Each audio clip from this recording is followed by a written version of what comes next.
Most people think the goal of business is to make money. That is not the real goal.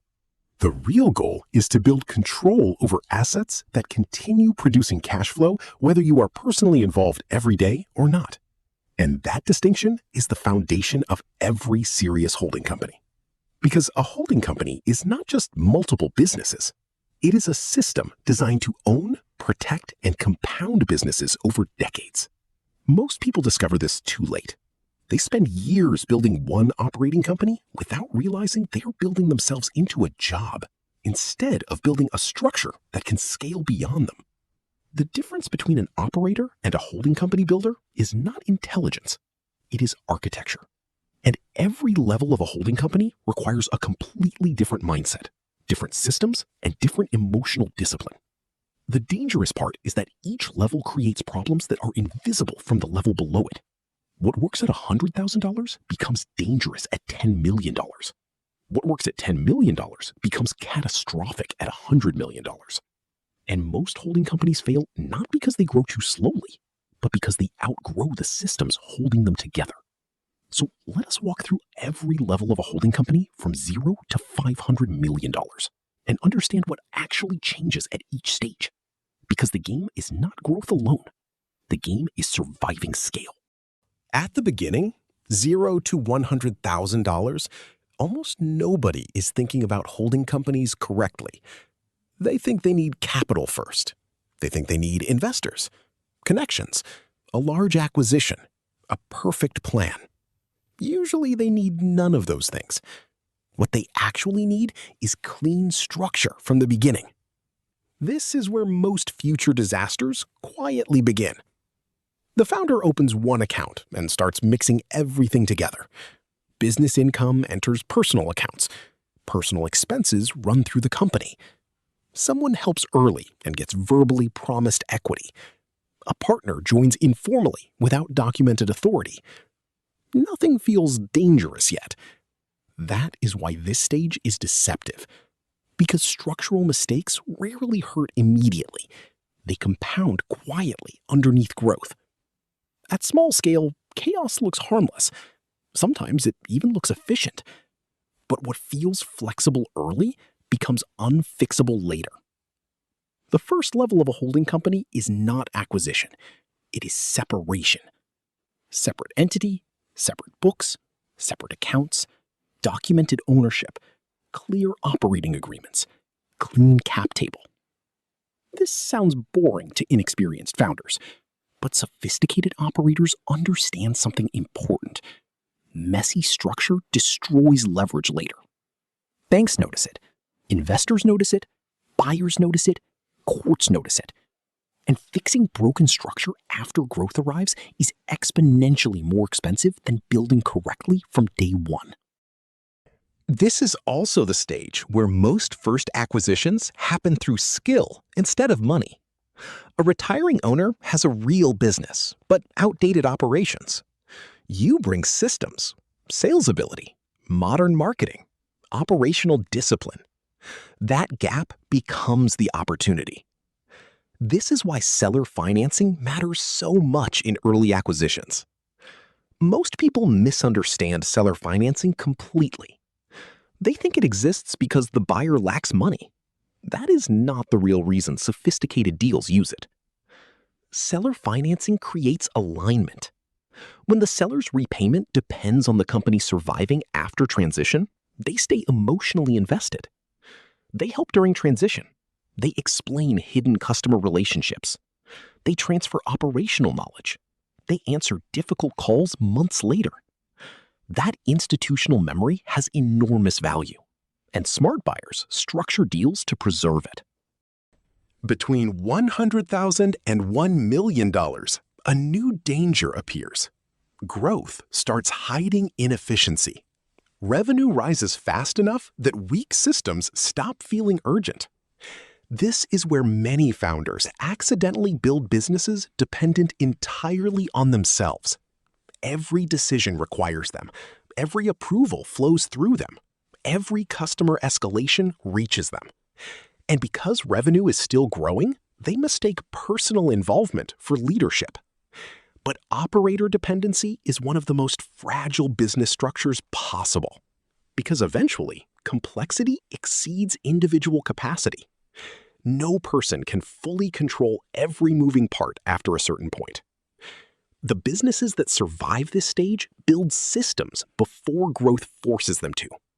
Documentation, hiring processes, weekly reporting, approval structures, cash flow visibility, operational scorecards. At this level, systems stop being corporate. They become survival mechanisms. This is also where founders begin learning the difference between revenue and actual cash flow. Many growing businesses look successful while quietly starving financially underneath. Because growth consumes cash. Inventory expands, payroll expands, operational complexity expands. And founders who only track revenue usually discover liquidity problems too late. This is where disciplined accounting becomes critical. Not because regulators care, because the holding company itself depends on accurate information. You cannot allocate capital intelligently using distorted numbers. The businesses that survive long-term become obsessed with financial clarity early. Between $1 million and $10 million, the holding company begins becoming real. This is where the second acquisition usually happens. And this is where many portfolios begin collapsing before they are even recognized as portfolios. Because acquiring one business teaches almost nothing transferable. Everything is new simultaneously. The second acquisition exposes weaknesses. Now, integration becomes the real challenge. There are multiple entities, multiple payroll systems, different accounting standards, different software, different company cultures.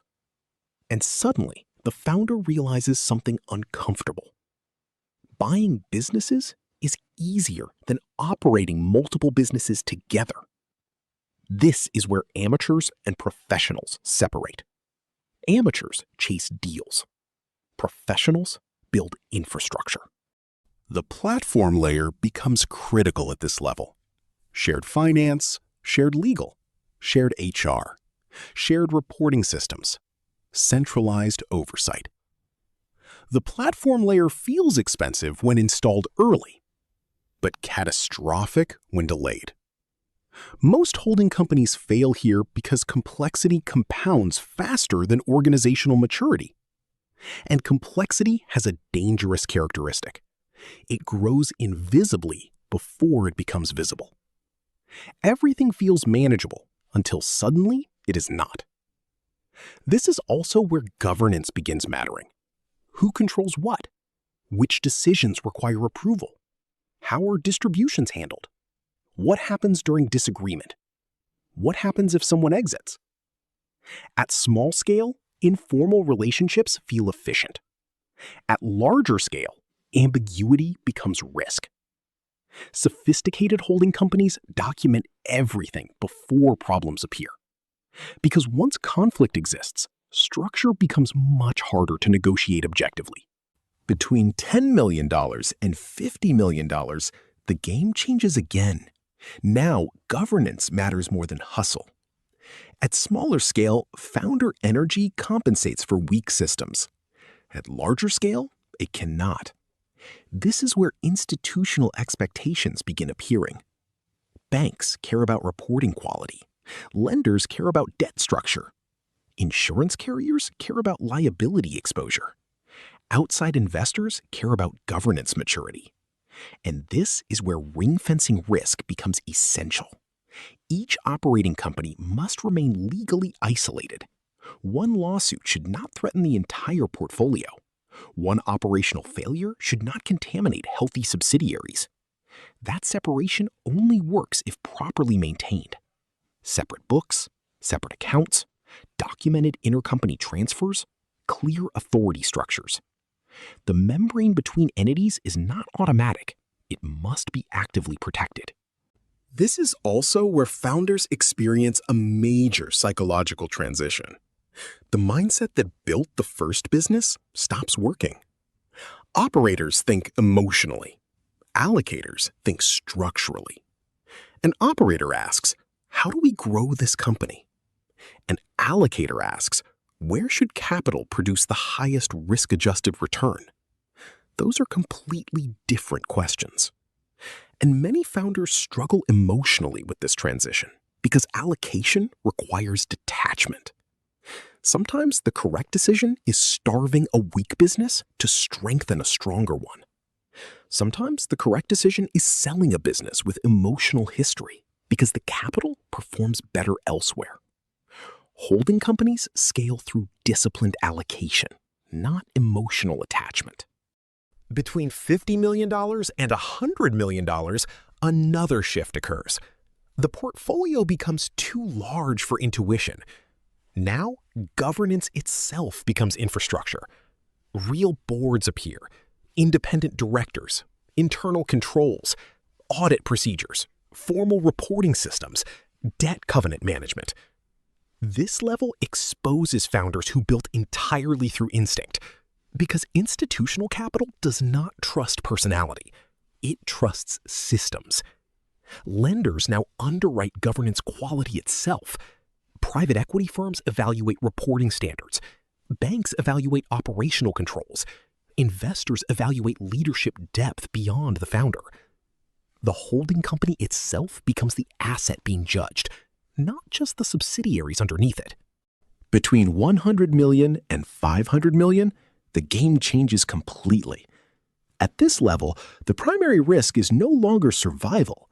It is capital misallocation. One bad deployment decision can destroy years of compounding. This is where mediocre holding companies plateau permanently, because acquisition skill and allocation skill are completely different disciplines. Buying businesses creates expansion. Allocating capital correctly sustains empires. Now, every decision carries opportunity cost. Should excess cash fund acquisitions, debt reduction, operational expansion, liquidity reserves, share repurchases, dividends?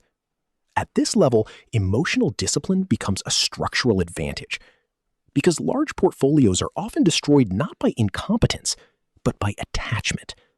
Founders become emotionally loyal to businesses that no longer justify capital allocation. Weak subsidiaries survive because of history instead of performance, and slowly the portfolio becomes less efficient. Sophisticated holding companies prune aggressively, not emotionally, mathematically. This is also where institutional governance reaches full maturity. Capital allocation frameworks become formalized, risk thresholds become documented, investment committees emerge, portfolio concentration limits appear. The organization begins functioning less like a traditional company and more like a capital allocation machine. That is the final evolution of a holding company. Not entrepreneur, not operator, not even owner. Allocator. Architect of systems designed to survive individual people. And if you study the greatest holding companies in the world carefully, you notice something surprising. The best ones are rarely optimized for maximum speed. They are optimized for durability, because they understand something most entrepreneurs learn too late. Compounding only matters if the structure survives long enough for compounding to work. That is the real game. Not building businesses. Building systems capable of surviving scale, complexity, volatility, and time itself.